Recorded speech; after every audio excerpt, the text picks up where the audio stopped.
XL et bienvenue dans l'enregistrement de ce premier épisode en public de « Je pensais que j'étais la seule ». Je suis particulièrement émue et ravie d'être ici, puisque tout l'objectif de « Je pensais que j'étais la seule », eh bien, c'est de remettre dans l'espace public et politique la santé des femmes, la parole des femmes, de les soutenir, de nous encourager, afin que l'on puisse dire, eh bien, sans honte et sans tabou, ce qui nous arrive dans nos corps et dans notre santé mentale au quotidien. Et ce qui me rend particulièrement émue d'être ici, eh bien, c'est que l'un des organisateurs est Michel Godard, mon coproducteur. Wouh! Merci! Et donc, comme je disais, souvent la santé des femmes, de nos premières règles jusqu'aux dernières, eh bien, elle reste assez taboue. Et donc, aujourd'hui, on va parler des dernières règles, et plus précisément de la ménopause. C'est vrai ou c'est pas vrai? Voilà, on va dire les choses, Les gens qui ne veulent pas, c'est pas le bon podcast pour elles. Et donc, on va parler de ce moment de transition, de bouleversement qui est encore entouré de flou, d'ignorance, et voire même de moquerie. Et moi, je pense qu'il est temps que ça change. Et je pense que des millions de femmes pensent qu'il est temps que ça change. En tout cas, c'est le cas des deux invités qui sont aujourd'hui ici avec moi et devant vous et avec vous. Nassima, bonjour. Nina, bonjour. Bonjour. Et merci d'être là. Wouh! On les applaudit. Eh bien, j'ai envie de vous dire, le micro est à vous. Vous pouvez vous présenter en quelques mots. Ah ben voilà, moi je m'appelle Nina, j'ai 53 ans et je suis entrée en ménopause il y a 1 an. Alors, moi, c'est Nassima, j'ai 54 ans et ça fait 6 ans, je pense, mais j'ai l'impression que ça fait 10 ans. Voilà. Comment vous vous sentez aujourd'hui? Alors, chaud. Et c'est pas la ménopause. Mais c'est pas la ménopause, justement, j'ai pu gérer les bouffées de chaleur. Mais non, sinon, je me sens très bien et très enthousiaste, en fait, pour ce podcast et d'être ici. Donc, merci beaucoup pour l'invitation. Et merci à l'audience aussi pour votre écoute. Merci d'être venue. Nassima, comment on se sent aujourd'hui? Je me sentais un peu intimidée, en fait, par le sujet, par le fait d'en parler. Et puis, c'est la raison pour laquelle je suis venue, finalement, pour surmonter pas seulement ma timidité, mais aider les autres, passer le relais. Et puis, j'ai été super bien accueillie par beaucoup de gens dans l'audience. Donc, c'est nickel, je me sens super bien. Oh mon Dieu, super, parfait. On a la meilleure audience et le meilleur public oui de Bruxelles. Voilà, merci. Nina, on va commencer avec toi. Et j'aimerais avec toi parler de, donc, parce que la ménopause, c'est des stades, c'est des étapes. Et j'aimerais parler avec toi de ce qu'on appelle la périménopause. C'est-à-dire, tu vas nous expliquer ce que c'est peut-être? Oui, en fait, la périménopause, c'est un terme que je n'avais jamais entendu parler avant. Quand moi-même, j'étais en périménopause, si au moins je savais que le terme existait. Mais en fait, ce sont les 7 à 10 ans avant la ménopause. Et la ménopause, c'est le jour, c'est 24 heures, en fait, qui symbolise que pendant pendant 1 an, on n'a pas été réglé, en fait. Et donc, la périménopause commence 7 à 10 ans avant. Donc, très souvent, on est en périménopause et on ne se rend pas compte. Et c'était un peu ça mon cas personnel, en fait. D'accord. Et comment est-ce que, c'est 7 à 10 ans, comment ça s'est passé pour toi? Pour moi, c'était très compliqué, en fait. À l'époque, donc j'avais 44-45 ans, je travaillais dans l'humanitaire. Donc, j'allais beaucoup au Moyen-Orient, dans les zones de guerre, en Syrie. Je travaillais dans les camps de réfugiés en Jordanie, en Liban. Ici aussi, j'avais ouvert une ONG qui travaillait aussi avec Faits d'Asile et les populations vulnérables, on va dire. Et en fait, je n'ai pas réalisé avec le temps et tous les avions que je prenais... je commençais à perdre mes cheveux, par exemple. Et je me disais, ah oui, non, c'est la fatigue, je dors pas, je mange pas bien, je dors pas bien. Voilà, on justifie, en fait. Et puis... C'est un truc qu'on fait beaucoup, les femmes, non? Oui. Quand il y a quelque chose qui ne va pas dans nos corps, on passe beaucoup de temps à justifier et à s'auto-gaslighter aussi. Parce que je passe du gaslighting du système de soins. Mais en fait, déjà, nous-mêmes, on passe beaucoup de temps à faire ça, non? Ah, tout à fait, non, tout à fait. Et puis, on cherche des solutions. Donc, on achète des produits très chers et plein de shampoings et des traitements. Et on va chez le docteur et il dit, bah oui, c'est normal, ça arrive. Voilà. Et en fait, mais bon, j'avais aucune idée, je n'ai pas fait le lien parce que je ne savais même pas que la périménopause existait. Pour moi, la ménopause, c'était les bouffées de chaleur. C'est tout.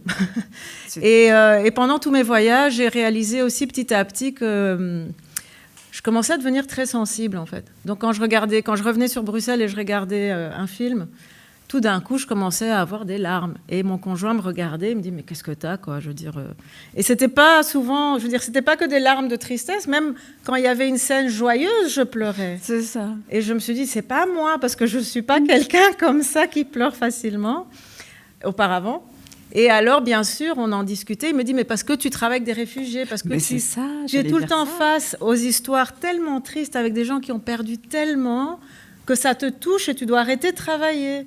Parce que c'est pas le genre de target audience qui te convient. C'est pas la cible qui te convient, en fait. Ouais. Et moi aussi, je me justifie en disant non, c'est ma passion, je veux aider, je suis dans l'humanitaire.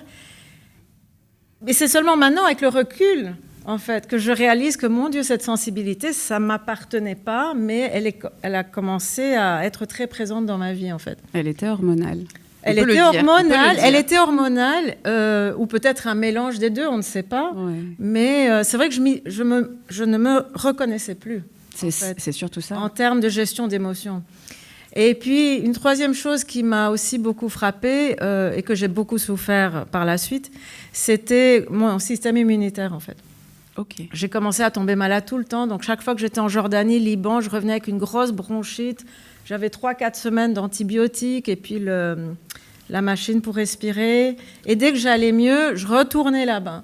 Et je revenais malade. Et je continuais. Et encore une fois, je justifiais par « Ah oui, il y a de la poussière. Il y a de la poussière en Jordanie, il y a de la poussière au Liban. On n'est pas dans des environnements de luxe là-bas. On est dans les camps voilà, on est vraiment dans les villages, on est dans les terrains, quand même des environnements assez difficiles. Et donc, je justifiais toujours tout ça. Et en fait, j'étais au point où... voilà, je suis allée voir plein de docteurs différents pour mon immunité. Et ils ont dit, bah non, tant pis, tu ne dois plus aller dans des lieux publics, tu ne peux plus aller dans le métro, tu ne peux plus aller dans les concerts et dans des endroits où il y a beaucoup de gens, parce que du coup, bah, je suis exposée à plusieurs virus différents. Et voilà. Et en fait, nulle part, et à aucun moment, il y a un docteur qui m'a dit, tiens, quel âge as-tu ? Comment vont tes règles ? Est-ce que tu as déjà fait un test hormonal ou est-ce que tu es allé voir ton gynéco ? En fait, il n'y a jamais eu de lien. Qui a été... oui. Chaque symptôme a été pris individuellement. Et entre-temps, ben voilà, je veux dire, j'ai vécu la périménopause très mal, sans savoir que c'était ça. Et maintenant que je me concentre plus professionnellement pour aider les femmes dans cette période-là, maintenant... avec le recul, je réalise, mon Dieu, et même les docteurs, en fait, même les gynécos ne disent rien. Même les gynécos ne disent rien. Même les gynécos que j'allais régulièrement, jamais, pas une fois, il m'a dit, tiens, t'as 45 ans, t'as 46 ans, t'as 47 ans. Viens, on va regarder tes niveaux. Tu entres dans une période, tu vois. Donc, j'avais de temps en temps des règles irrégulières, et ça, c'est un des symptômes, on va dire, les plus flagrants. Mais tous les autres, il y a plus de 100 symptômes dans la périménopause, et la plupart sont très, très subtils. Ça veut dire qu'on ne se rend pas compte. On dort mal, on va blâmer autre chose. On perd les cheveux, bah, ça doit être la nutrition. On prend du poids, ah oui, mais c'est parce que nani, nana. Donc, en fait, il y a beaucoup de... Même la sensibilité, tu vois, on ne va jamais faire ce lien. C'est très subtil, en fait. C'est pas comme ça arrive du jour au lendemain, c'est... petit à petit, comme ça. Moi, j'aime bien cette sensibilité. C'est des choses où on n'en parle jamais, en fait. Mais finalement, c'est une petite phrase, et tout à coup, on se met à pleurer, on se dit, mais moi, je ne suis pas comme ça. Ouais. Oh, Nassima, raconte-nous pour toi comment c'était. Mais d'abord, j'aimerais juste revenir sur plusieurs choses que Nina a dites et que je trouve qui sont extrêmement intéressantes, et tout est intéressant, forcément, mais qui sont très révélatrices. Donc, toi, tu travailles beaucoup dans ce qu'on appelle depuis l'Europe le Moyen-Orient. Et toi, tu te dis, quand tu as ces problèmes immunitaires, ça doit être la poussière. Bon, la poussière, ça fait quand même un moment qu'elle est là, quoi. Mais c'est ce côté auto-justification, tu vois, que je trouve absolument incroyable. Et on est tout...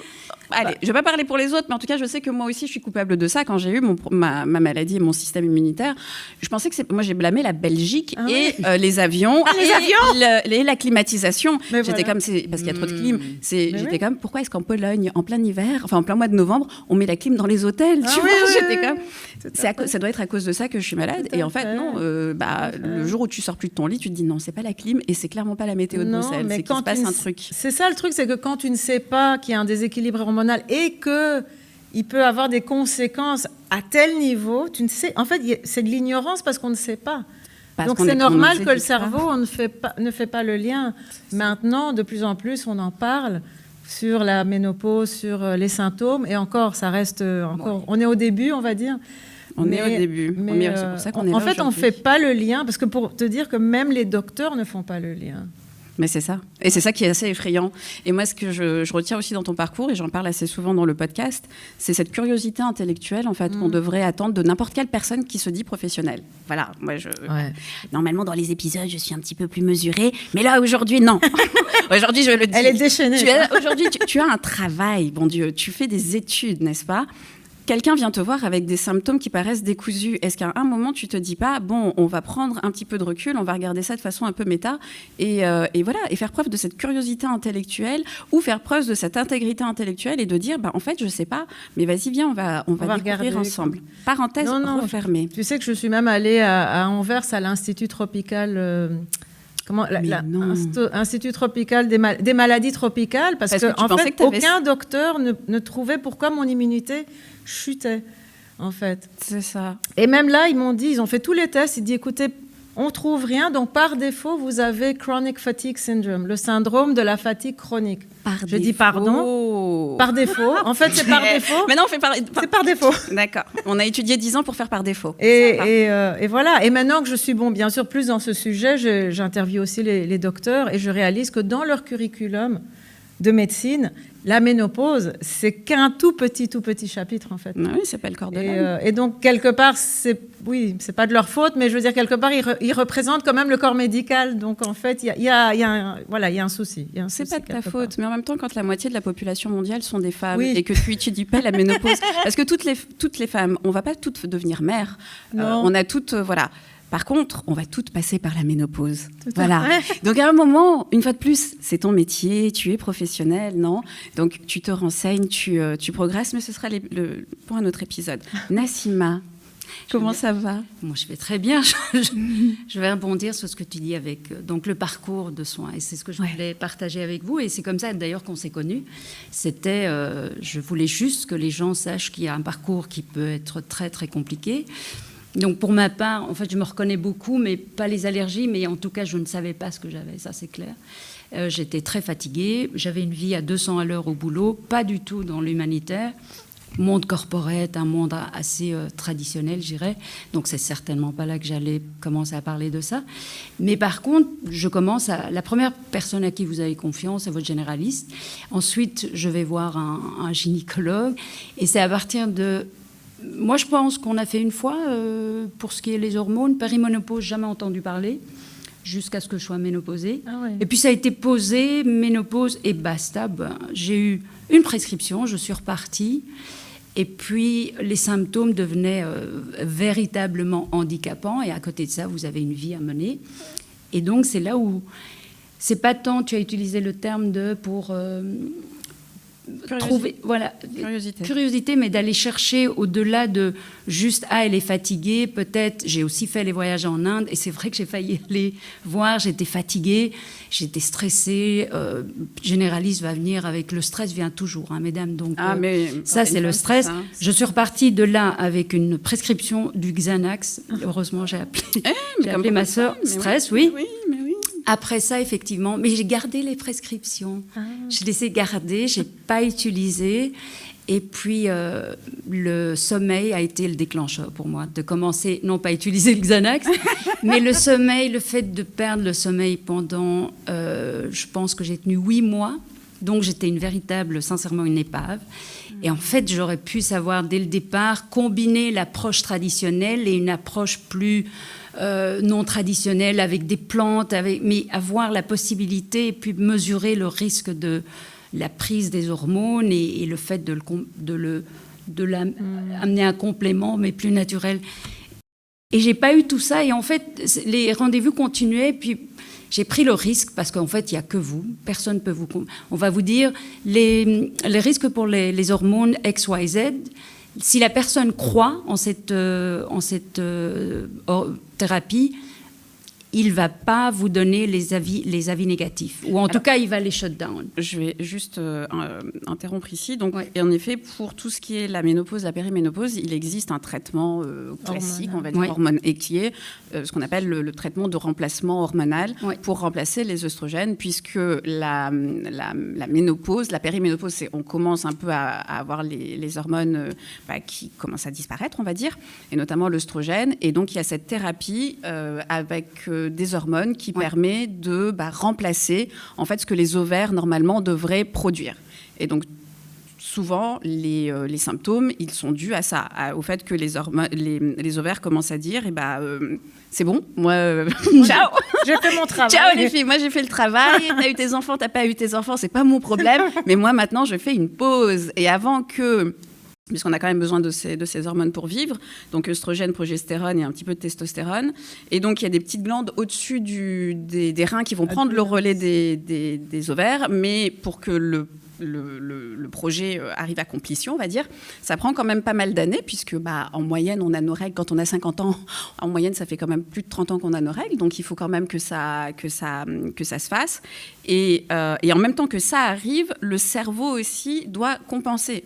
Donc, en vrai, on est en train de vivre la recomposition de tout notre corps. Et c'est quand même pas rien. Non. Et donc, cette thérapie hormonale, elle aide un petit peu, c'est un peu comme la pilule, on va dire, mais inversée. Elle aide un petit peu à aplanir les symptômes. Et une des choses qui fait peur aux femmes, ou en tout cas, on voit dans les études qui fait que les médecins ont un peu de mal à la prescrire, effectivement, c'est le risque de cancer, et notamment de cancer du sein pour les femmes. Voilà. Mais pas que le cancer du sein maintenant. Il y a aussi l'Alzheimer. Oui, voilà. Mais ça dépend du... On vous donne une liste, vous pouvez choisir. C'est 140. Vous choisissez, puis vous prenez le risque de toute façon. Ça dépend de la génétique. Mais aussi, le remplacement d'hormones, il faut aussi savoir que ça ne règle pas tout. Ça aide. Ça aide. Certaines personnes, effectivement, ça ne règle pas tout. Dans mon cas, ça a pas mal aidé. Mais ce qui n'a pas aidé, par contre, c'est... On vous parle de tous les effets négatifs. Et sincèrement, choisissez le vôtre. Mais j'ai eu un épisode, malheureusement, où j'ai fini aux urgences, que ce soit le gynéco, le neurologue. Personne n'a pu trouver pourquoi j'avais eu ce souci-là. Et personne n'a pu me dire, est-ce que ça vient effectivement des hormones? On l'a dit à demi-mot. Donc, j'ai arrêté pendant un temps. Tous les problèmes avant, évidemment. J'adore quand on dit bouffée de chaleur. For God's sake, c'est pas des bouffées de chaleur. On vous arrache ce que vous avez à l'intérieur et boum, on vous le remet dedans. Et vous avez ça 5-6 fois par nuit. Vous devez vous lever, laver, changer. Enfin, c'est horrible. Donc, c'est pas bouffée de chaleur. Faut changer la terminologie. C'est un euphémisme, c'est voilà. Ça. Donc, on se retrouve, en fait, finalement, à prendre de nouveau le choix. Et là, c'était vraiment un problème conséquent. Mais vous devez prendre le choix toute seule. Il n'y a personne va... Donc, je retourne chez mon généraliste et elle me dit, mais enfin, c'est bien de l'arrêter. De toute façon, ce n'est pas une maladie. Non. En fait, il faut bien vous dire que la plupart des médecins vont peut-être vous dire ça, ce n'est pas une maladie. Ce qui est peut-être vrai, c'est l'évolution naturelle du corps d'une femme. On ne nous l'a pas appris, mais c'est l'évolution naturelle du corps. Alors, il faut passer au-delà. Il ne faut pas s'agripper sur ce terme. Il faut ouvrir le dialogue. Et quand tu parlais de l'errance médicale, moi, je dis, finalement, j'ai connu plein de spécialistes qui m'ont, à chacun à leur niveau, m'ont conforté dans l'idée, pour moi, en tout cas, ce qui a commencé, et j'ai commencé à aller mieux, c'est de trouver un docteur avec qui je peux discuter. Et ça, c'est devenu mon copilote. Moi, je l'appelle comme ça. Mais il faut se créer son propre cercle. Et puis, vous parlez des pour et des contre de ce que votre expérience, pas les autres. Et c'est d'ailleurs la raison pour laquelle je voulais partager, parce qu'on est différentes.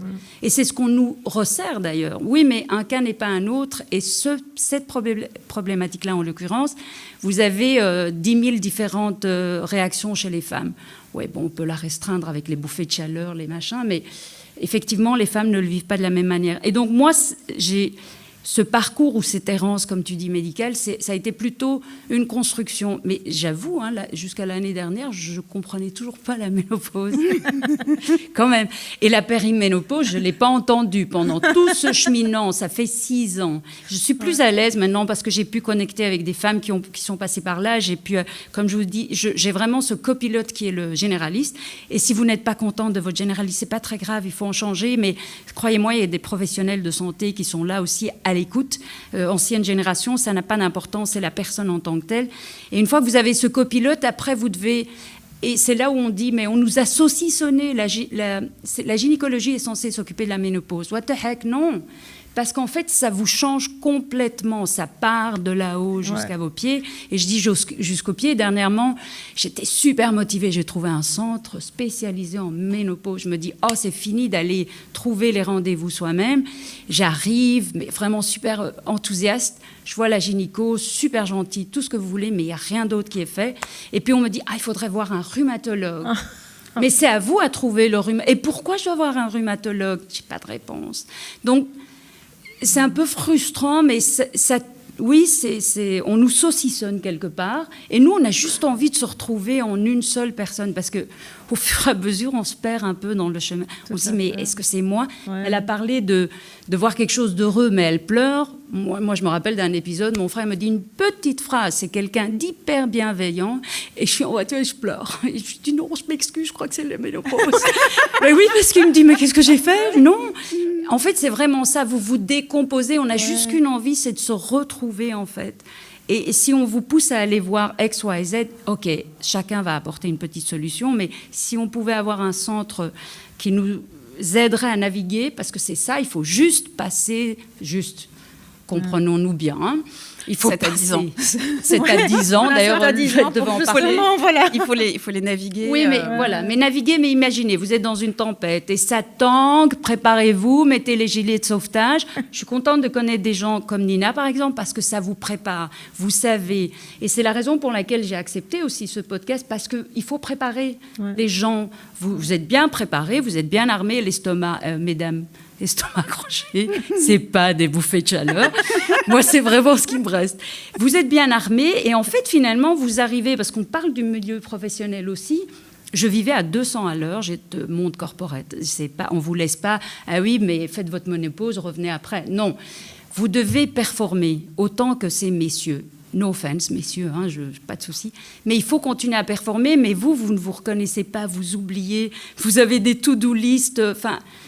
Donc, qu'est-ce que vous devez faire à ce moment-là? Il faut donner le change. Et si on était mieux préparé, moi, je ne serais pas passée par aller à des boards où je n'entendais même plus ce qu'on me disait tellement que vous êtes fatigué. Si j'avais été préparée, et c'est ce que j'espère via ces podcasts, via d'autres interventions, les filles soient préparées, qu'elles arrivent et qu'elles performent aussi bien qu'un homme, finalement, parce qu'elles sont ready to go. Mais alors moi, ma question, c'est, premièrement, j'ai un peu plus d'ambition dans la vie, et une fois de plus, hein, désolée, que de performer comme un homme. C'est pas ça mon ambition de vie. C'est bien dit, c'est bien dit. J'ai un peu plus d'ambition que ça, parce que réchauffement climatique, planète qui est en train de crever, c'est de la performance masculine. Allez, je vais pas dire masculiniste, mais... Voilà, donc non, j'ai un peu plus d'ambition que ça dans la vie. Par contre, ce que je trouve très intéressant, enfin, tout est intéressant, hein, attention, mais là où j'aimerais sur lequel j'aimerais revenir, c'est justement dans le monde du travail et le fait de pouvoir préparer ou pas les employeurs, de pouvoir en parler ou pas. Parce que là, dernièrement, encore en France et en Grande-Bretagne et au Canada, des statistiques, généralement je ne donne pas de statistiques, mais aujourd'hui c'est un épisode spécial. Mais quand on voit qu'en Grande-Bretagne, 10% des femmes qui ont la ménopause ont décidé de quitter le milieu du travail. Et une fois de plus, c'est une question de santé qui fait que quand on est une femme, l'une des premières choses qui fout le camp, quand un problème de santé se pose, qu'on soit patiente, qu'on soit aidante, c'est quand même notre capacité à gagner notre vie et à pouvoir être indépendante et autonome, une fois de plus, dans un monde qui est patriarcal, ce qui est quand même assez important. Et donc, vous... Par rapport à ça, est-ce qu'aujourd'hui, en regardant en arrière, il y a des choses que vous pensez qui pourraient être intéressantes de mettre en place ou des choses que vous auriez aimé qu'on mette en place ? Si je peux... Bien sûr, de mon côté, je pense que premièrement, avoir plus d'informations. Ouais. Donc déjà, ça, je pense que on est déjà en bonne voie. Alors, actuellement, c'est vrai que moi, je donne déjà aussi des programmes de ménopause au travail dans certaines entreprises. Et chaque fois que j'y vais, je les félicite d'être proactif dans le domaine. Mais oui. Alors, il y en a une qui m'a dit oui, mais tu vas donner ta formation sur la ménopause au travail, mais après, nous, on ne va pas offrir trop de flexibilité aux employés. On ne va pas offrir des solutions, mais au moins, on augmente la prise de conscience. Alors, j'ai dit, écoutez, c'est quand même un premier... C'est un premier... Et il faut commencer quelque part. Donc, je pense qu'en Belgique, surtout, bon, voilà, moi, j'ai eu l'occasion, et j'ai aussi une collègue qui donne aussi des formations en entreprise sur la ménopause, et maintenant, je dois le faire sur la santé des hommes, donc ça, c'est un autre challenge. Mais je pense que ce n'est pas une majorité. Donc, on est encore au tout début de la prise de conscience au niveau RH pour se dire, ah tiens, c'est important, parce que voilà, une femme qui a 40 ans, elle est déjà en périménopause. 45 ans, 50, souvent, elles ont des postes à très haute responsabilité. Elles ont des enfants. Elles ont des parents aussi qu'elles doivent s'en occuper. Donc, elles sont plus la maison, plus le couple, plus le quotidien. Mais c'est ça. Et tu te dis comment... C'était quand même un miracle qu'il y ait des femmes de plus de 60 ans dans ce monde. Mais c'est incroyable. Mais en plus, non seulement ça, c'est qu'on a besoin d'un corps de 20 ans et c'est le contraire. En fait. Mais c'est ça. Donc, c'est justement quand le corps, on a besoin de tout le soutien du corps et de l'énergie, on ne l'a pas. Parce qu'il va contre nous. Et donc, parce qu'il est occupé à faire son truc. Quoi. Mais voilà, non, mais lui, il est en chaos total. Il ne comprend pas. Il a moins d'hormones quand il a fonctionné avec des hormones pendant 30-35 ans. Et donc, justement, si les entreprises mettaient en place plus de flexibilité pour cette tranche d'âge, parce qu'elle est quand même de 40-45 ans à, on va dire, 55-57 ans, jusqu'au moment où le corps commence à s'habituer, ça aide les femmes, en fait. Parce que c'est pas qu'elles deviennent pas bêtes. Si on a des trous de mémoire... Non, mais c'est con à dire, mais si on a des trous de mémoire, ça ne veut pas dire qu'on est bête, tout d'un coup. C'est tout d'un coup, il y a un blanc. Il y a un blanc. Le cerveau doit se remettre... Le cerveau, il doit se réhabituer parce que l'oestrogène nourrit aussi le cerveau comme neurotransmetteur. Oui. Tout d'un coup, il ne reçoit plus. Donc, en fait, c'est éduquer. Et l'éducation en entreprise, pour moi, c'est vraiment du long terme. Parce que les jeunes générations sont ouvertes, les générations plus âgées masculines sont moins ouvertes. Et du coup, il y a des gens qui n'osent pas. Moi, j'ai des clientes, elles n'osent pas parler à leurs supérieurs en disant, écoute, cette semaine, vraiment, je passe une très mauvaise phase. Est-ce que je peux travailler de la maison toute cette semaine ? Elles n'osent même pas demander ça. Tout à fait. Parce que la mentalité des senior managers et comités de direction, etc., c'est un peu plus traditionnel. Lorsque le patriarcat rencontre sa meilleure amie capitalisme, ça, c'est les femmes qui trinquent. Voilà. Tout le monde trinque, mais les femmes particulièrement. Voilà. On est un peu ça plus aussi que je voulais dire. Nassima, tu voulais rebondir ?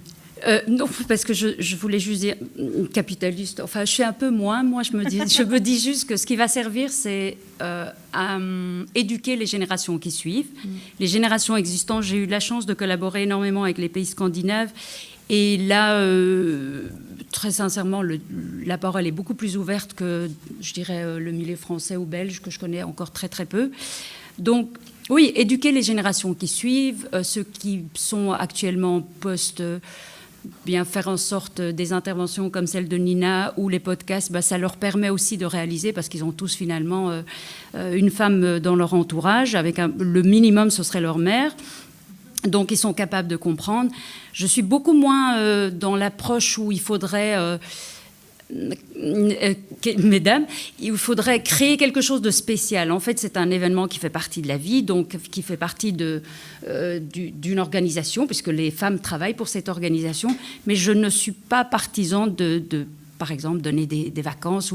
Non, c'est juste éduquer les gens pour que les gens puissent prendre soin d'eux avant, être préparés et avoir cette flexibilité. Voilà, c'est ça, flexibilité. Mais ça ne veut pas dire préparer quelque chose, parce qu'on va arriver à des sociétés où on va s'opposer un peu avec nos petites différences les unes les autres. Je préfère plutôt qu'on aille tous ensemble et qu'on passe les étapes ensemble. Et puis, à un moment où moi, par exemple, dans mon cas, j'avais des oublis, effectivement. Et puis, je disais, oui, mais attends, il va falloir que... Et finalement, on en parle, on fait une to-do list, je l'ai encore ici, et on arrive à passer. Et c'est pas avec une femme que j'en ai parlé, dans le cadre du boulot, c'était avec un homme. Donc, c'est plutôt moi, j'ai plutôt envie de dire, on ne crée pas une catégorie différente, on se met ensemble. pour rebondir, performer comme un homme, parce qu'il fallait bien que je trouve une comparaison. Mais vas-y. Et donc, voilà. Et donc, je me dis, en fait, qu'on soit tous... moi, je suis pour la méritocratie, à armes égales quelque part, voilà. Et c'est tout ce que je voulais dire par rapport à ça. Oui, j'ai tellement de choses à raconter sur oui, je sais. Aussi. Bref, ça ouvre un autre thème. On va en faire un autre. On va faire un autre podcast sur tous les mensonges de la politique. Bref, tous les mensonges de la politique. La méritocratie. En tout cas, merci beaucoup. À ce moment du podcast en public, j'aimerais savoir si dans la salle, il y a des questions, des commentaires, je ne sais pas, des waouh, je ne savais pas, je suis complètement choquée. Et si sur la santé des femmes, je tiens à dire que déjà toute personne qui n'écoute pas ce podcast, pour moi c'est problématique. Parce que toutes les personnes présentes ici aujourd'hui sont le produit de la santé d'une femme. Ah bah tout à fait. Oui. Donc rien que pour ça, tout le monde va écouter le podcast. Voilà. Merci. Bonjour, merci beaucoup. Je suis un peu triste parce que ma maman n'est pas là alors qu'elle est censée être là, elle est quelque part dans Bruxelles et elle serait très heureuse de vous écouter parce que j'ai beaucoup reconnu ma mère dans ce que vous avez dit, surtout la sensibilité par exemple. Je trouve pas que ce soit un problème disons que sur les questions des femmes, je trouve que c'est encore une question de plus, c'est pas tant une question de femmes que ça concerne toute la société et je pense que les hommes mériteraient beaucoup d'écouter cet épisode aussi. Pour comprendre ce que alors moi je vais traverser dans le futur probablement parce qu'en fait je me rendais même pas compte de l'ampleur en termes d'années, 7 à 10 ans ça me paraît énorme, etc. Vous avez un petit peu déjà répondu à la question que j'avais, c'est-à-dire moi je viens d'une génération, j'ai la trentaine, où c'est ok maintenant de parler, ça dépend des milieux j'imagine, mais c'est ok de parler de quand on a nos règles et au travail, de dire bon là c'est une journée où je peux pas en fait. Et du coup, je me posais la question, dans quelle mesure est-ce que vous avez vu depuis les dernières années que maintenant la discussion s'ouvre? Parce que périménopause, je connaissais, ménopause aussi bien sûr, mais pas dans cette ampleur. Dans quelle mesure est-ce que c'est OK de dire, là c'est une journée, là j'ai ou je sais pas, un symptôme, ou là aujourd'hui c'est une journée sans, et c'est lié à ma condition, là aujourd'hui j'ai besoin de flexibilité. À quel point la parole elle est ouverte dans le milieu du travail, ou même ailleurs, hein, je sais pas, peut-être dans la famille, de dire là c'est un jour sans, et cette question de la honte autour de la question de la ménopause, parce que je trouve que ma génération, on s'est un peu débarrassé de la honte autour du thème des règles. Rien que le fait qu'on en parle très librement aujourd'hui, pour moi, c'est un grand changement par rapport à quand moi j'ai commencé à avoir eu mes règles. Et est-ce que c'est la même chose avec le thème de la ménopause? Merci pour cette question. Nina, Nassima? Je vais peut-être laisser Nina là-dessus. Ah ok. Bah oui, j'allais dire, ça dépend de beaucoup de choses. Je veux dire, il y a des personnes déjà qui sont plus extraverties, donc qui sont déjà elles-mêmes à l'aise. Les autres qui sont timides sont déjà, elles ont moins difficile à parler. Pardon. Et deuxièmement, ça dépend aussi de la relation avec les collègues, en fait. Donc, il y en a qui parlent très, très ouvertement en disant, écoute, oh là là, moi, j'ai besoin de m'asseoir à côté d'une fenêtre aujourd'hui. Il faut absolument que j'amène un ventilo aujourd'hui parce que, franchement, je transpire tout le temps. Il y en a qui sont très à l'aise. Et en fait, le plus elles sont à l'aise, le plus elles brisent le tabou et du coup, elles mettent les autres à l'aise, en fait. Donc, il n'y a pas une réponse, mais je veux dire, ça dépend vraiment, beaucoup des relations qu'on a, de l'ambiance au travail, du bagage génétique aussi qu'on a, de l'éducation, des traditions aussi qu'on a culturellement. Donc, voilà, mais je pense qu'avec tout ce que je vois dans les entreprises, ça s'ouvre. Et quand moi, quand je donne les formations, je dis toujours aux entreprises, je ne fais pas cette formation pour les femmes. C'est pour tout le monde. C'est pour les hommes, les femmes et les managers, et les senior managers surtout, parce que c'est chez eux que les employés vont aller pour dire, écoutez, c'est vraiment, j'ai une semaine difficile, je ne dors pas la nuit, est-ce que ça vous dérange que je travaille de la maison à des horaires différents? C'est les senior managers, si eux savent, si eux sont conscientisés, et donc ils comprennent, il y a un peu de compassion, il y a un peu de compréhension, il y a un peu d'empathie et d'écoute, alors les employés vont se sentir de plus en plus à l'aise, en fait. Donc, c'est un chemin. Je dirais c'est un chemin.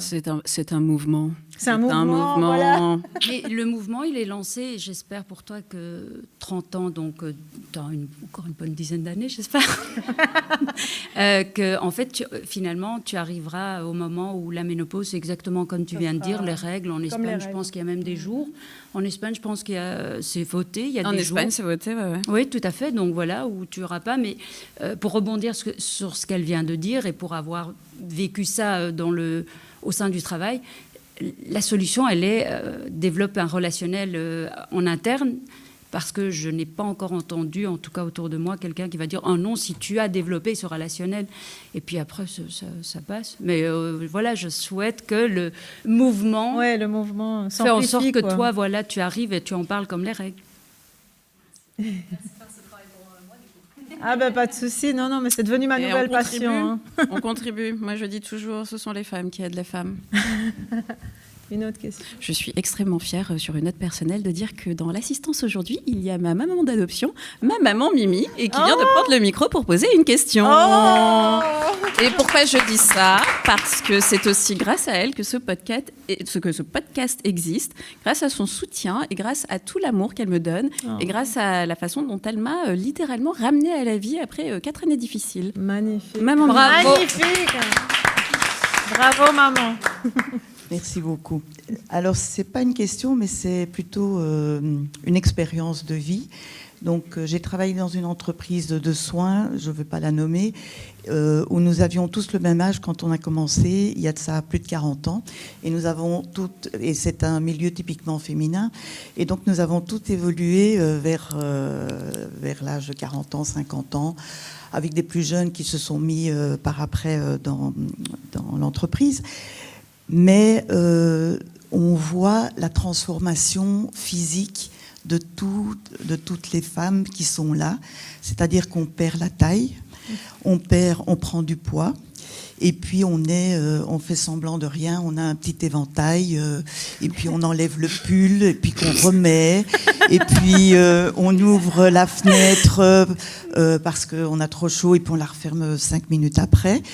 Et au fil des années, voilà, les jeunes sont arrivés et il y a un dilemme, c'est-à-dire on ouvre les fenêtres parce que nous avons chaud et les petites jeunes qui sont toutes minces, toutes frêles, elles ont froid. Et donc, quand on est dans une pièce comme ça, on parvient à en rigoler. Et là, je pense que les langues se délient en disant, bon, ça y est, tu rentres en ménopause, et c'est surtout les coups de chaleur, hein. Effectivement, le restant des autres symptômes, on ne les cite pas.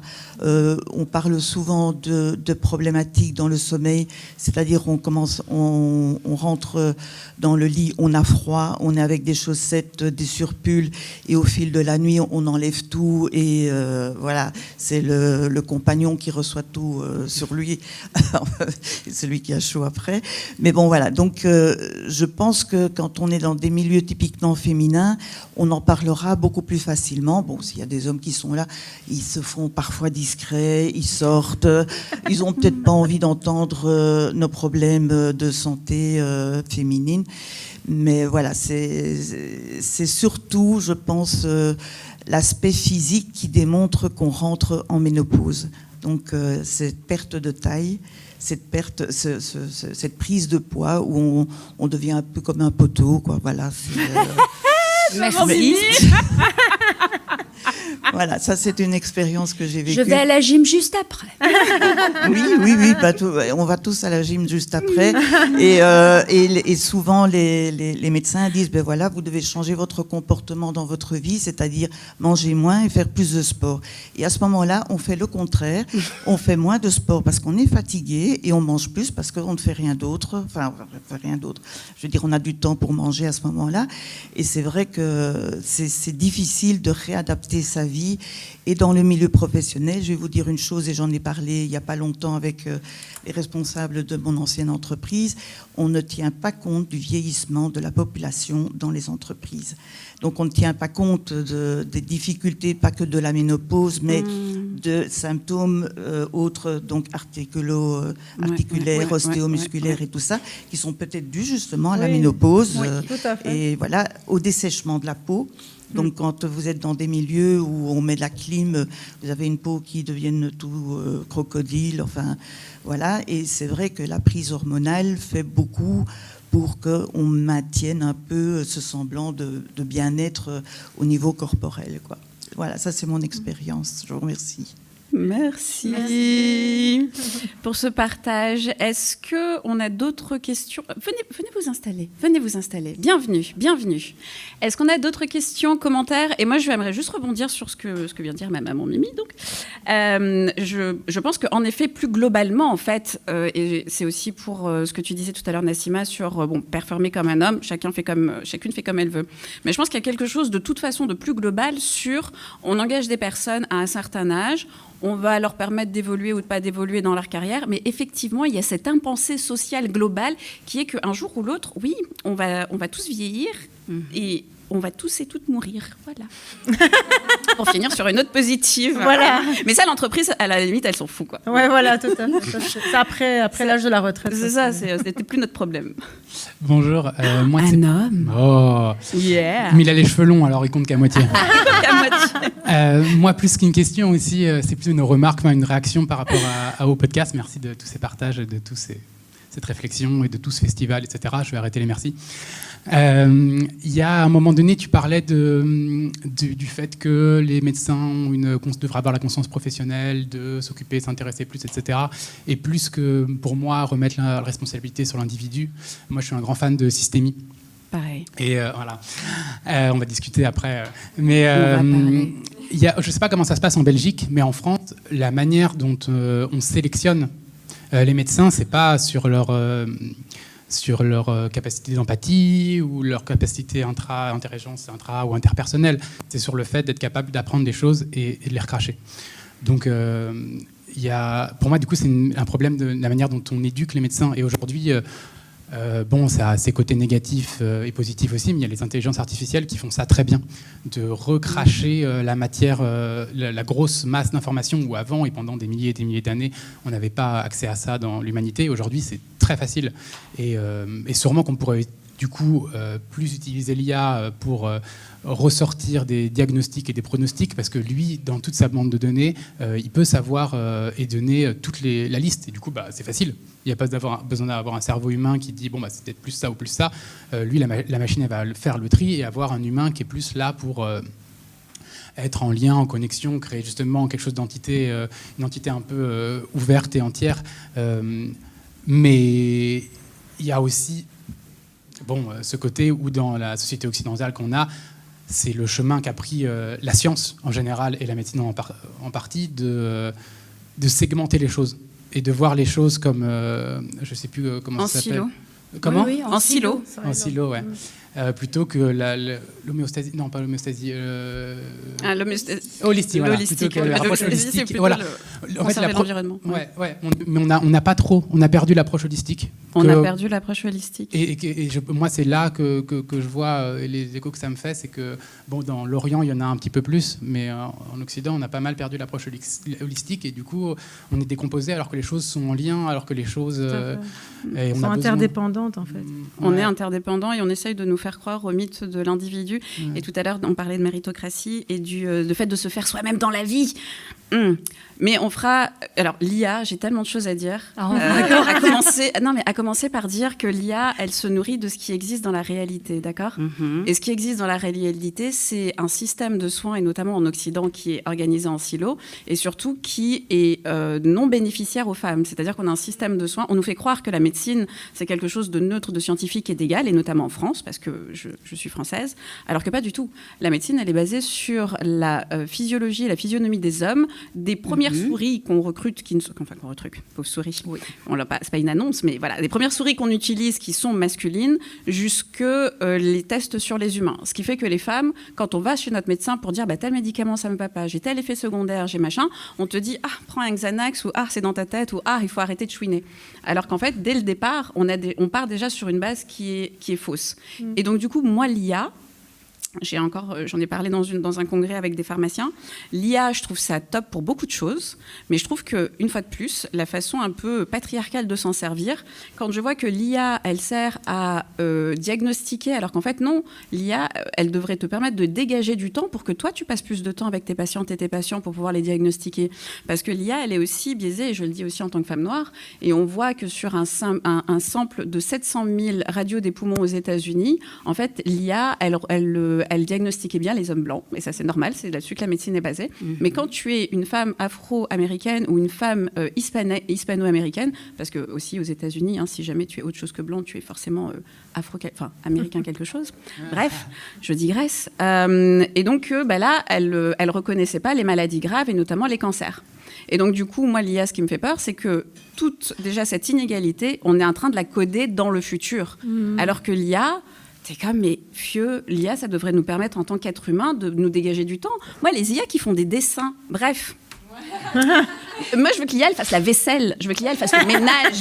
Je veux que l'IA... Tu vois ce que je veux dire ? Je veux pas que l'IA, elle fasse des poèmes. C'est comme... ou qu'elle fasse des œuvres d'art. T'es comme... Quel est le gars qui délire ? Parce que ce gars-là, je te dis, toi, t'as jamais passé l'aspirateur de ta vie. On arrive à la fin de cet épisode. On arrive à la fin de cet épisode. Fallait pas la lancer sur l'IA. Non, mais on va parler après. On va parler. Il y a tellement d'idées d'épisodes qui vont venir. Et vraiment, merci pour ton intervention. On arrive à la fin de cet épisode. Et donc, j'aimerais vous demander, comme dans chaque épisode, de finir la phrase. Je pensais que j'étais la seule. Je pensais que j'étais la seule à avoir un corps qui avait 80 ans quand moi j'en avais 46. Oh, chérie, mon Dieu. Moi, j'ai une dame de 86 ans qui vit dans mon corps. Carrément. Ah, tellement. Oh, on en parlera. Épisode 1, pour les personnes qui n'ont pas encore écouté le podcast. Épisode 1 de Je pensais que j'étais la seule. Merci, Nina. Nassima, je pensais que j'étais la seule. Mais j'étais perdue, en fait. D'être perdue.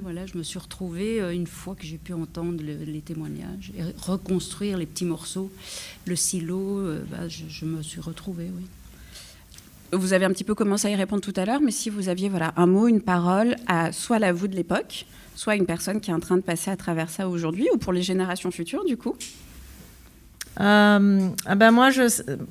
mon conseil serait de ne pas s'arrêter à ce que vous entendez.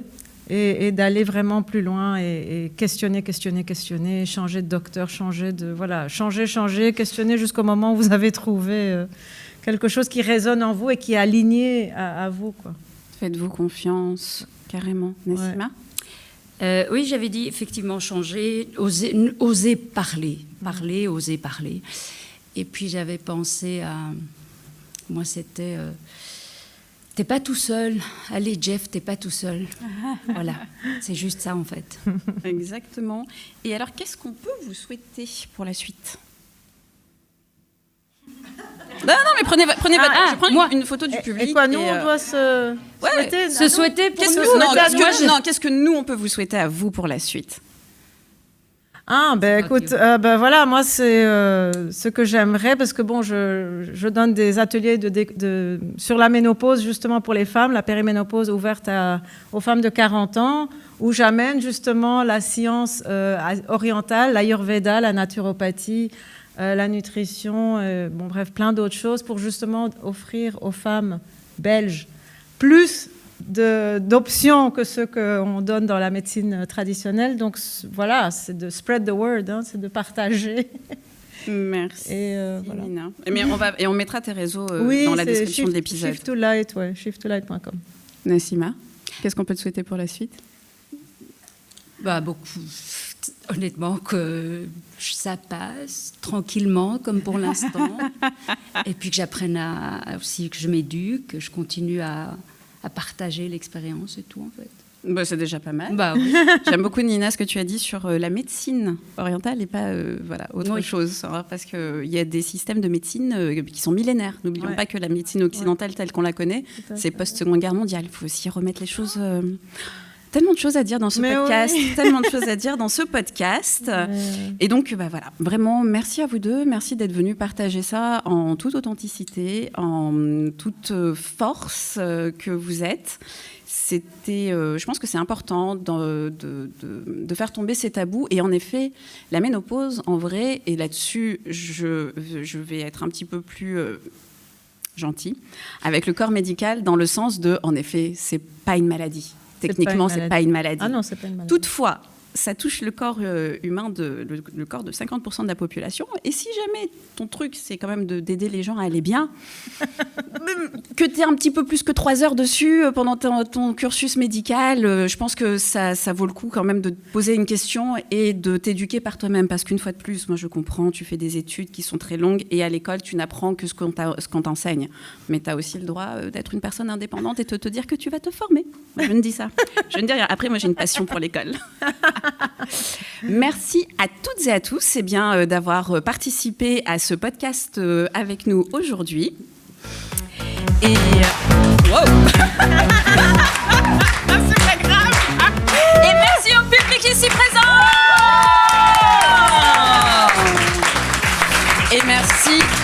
Et merci à toi qui nous écoutes sur ta plateforme habituelle. Ensemble, on est là pour réhumaniser les parcours des femmes dans leur santé, les soutenir, parce qu'on ne veut plus se laisser réduire à de simples numéros et on ne veut plus se laisser réduire à de simples morceaux de corps. Et je pensais que j'étais la seule, c'est pour ça que vraiment je suis contente de faire ça en public. On dit que parler, c'est agir, qu'agir, c'est commencer à guérir, et qu'ensemble, on est plus fortes.